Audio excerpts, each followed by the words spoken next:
What is the scariest thing your spouse ever said to you? I can't believe I'm still alive. I took all my pills. Yes, he died soon after. Look at all those snakes on the ceiling. It was the middle of the night. He was actually fast asleep. There were no snakes. Said we needed to talk about the relationship, but he wanted to wait until bedtime. Hours later, we're in bed, and he dumps me for his ex, then falls asleep while I bawl my eyes out, smiley face. I discovered he was addicted to cocaine.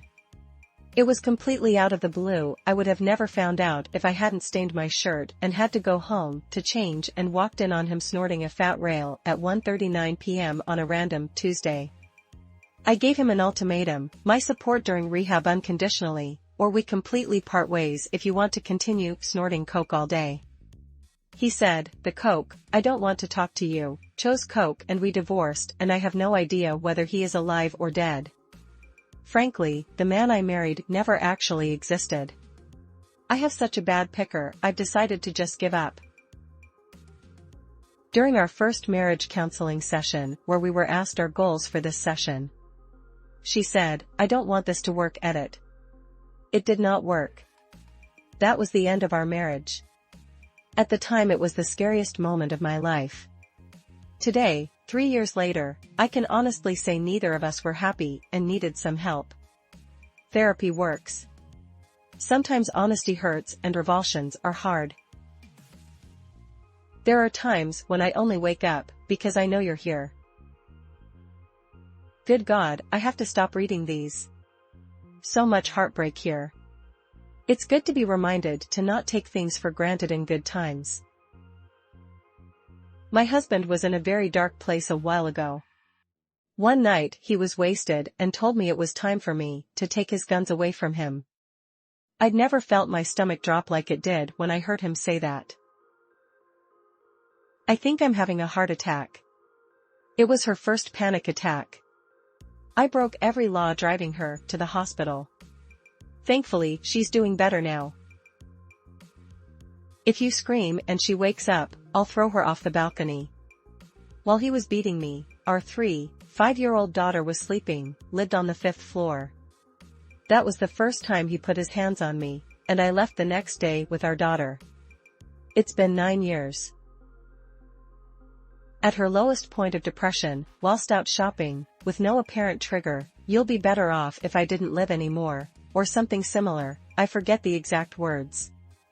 Fortunately she got out of that rut, but doesn't remember saying it and how much it terrified me. Who's that standing in the corner, she said at 2 a.m. while sitting up in bed and pointing towards the corner.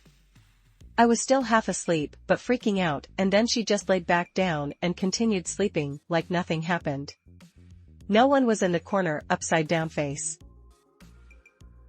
I've been in an accident. I'm tired and want to go home. He died 6 hours later, after fighting cancer for 6 weeks. Not a spouse, but a long-term girlfriend once told me that if she wanted to, she could stick a couple of fentanyl patches on me while I slept and that I'd be in hell before I knew I was dead.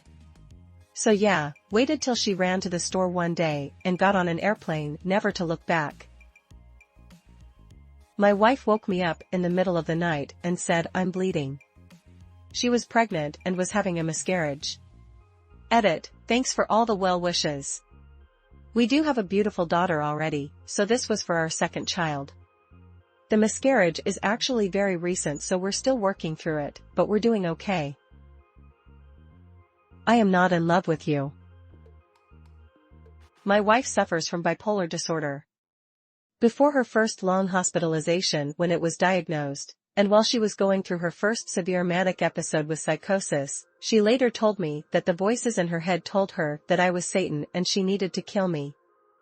And she told them no, that she knew better. So there's that. It was a Saturday morning, about a month ago, and he came downstairs and asked if I had just been upstairs to wake him. No.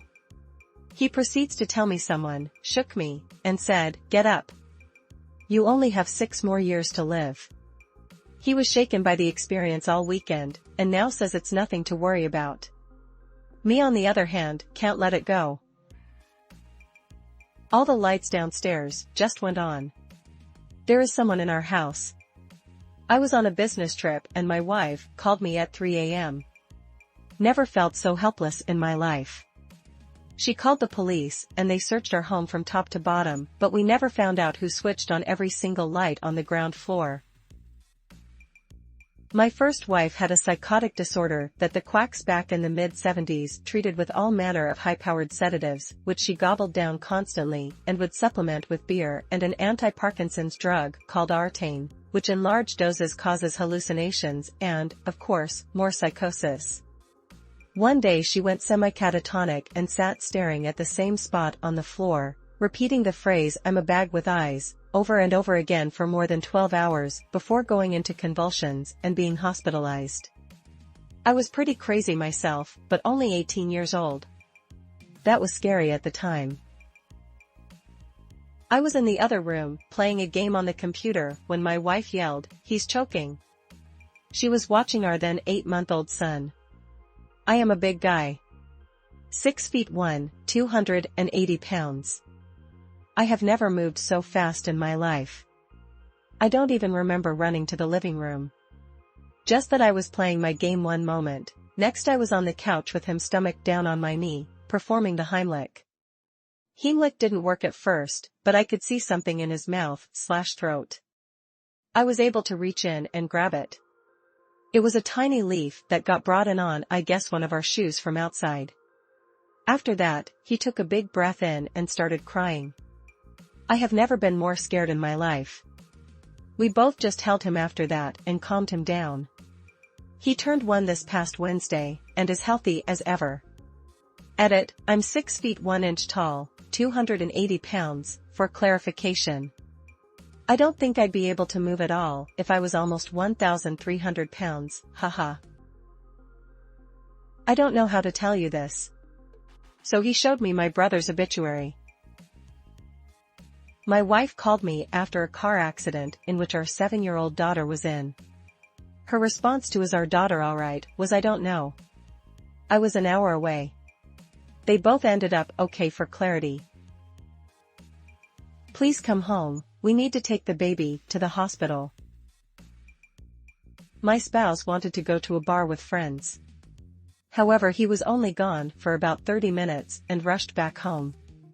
He rushed through the door, hugged me, and said, "I thought you'd hang yourself." It was totally out of the blue. I don't have a history with depression or suicidal thoughts. I was feeling a little down a few days before, but nothing too serious. It really scared me when he suddenly talked about my death. It wasn't what she said, it was what she did while saying it. She kept staring at the fire alarm while we were talking and giggling. I was trying to talk to her about her increasingly erratic and paranoid behavior, but she denied it.